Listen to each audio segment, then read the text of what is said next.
पद्धतीने देशाच्या आरक्षणाविरोधी भूमिका खासदार राहुल गांधी यांनी परदेशात जाऊन जे व्यक्त केलेली आहे ती खऱ्या अर्थाने काँग्रेसची भविष्यातली रणनीती राहणार आहे।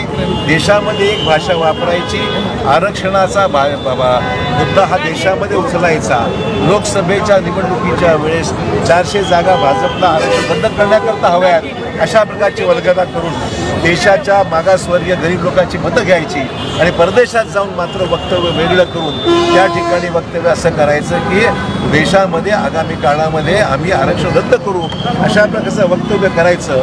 हे सर्व त्यांची दोन मुखवटे त्यांच्या समोर आलेले आहेत। देशात एक बोलायचं, परदेशात वेगळं बोलायचं, लोकांच्या भावनेशी खेळायचं आणि मतासाठी सर्व राजकारण करायचं हे निषेधार्ह आहे। आणि म्हणून भाजपच्या वतीने आम्ही सर्व सहकारी या ठिकाणी एकत्र आलेलो आहोत।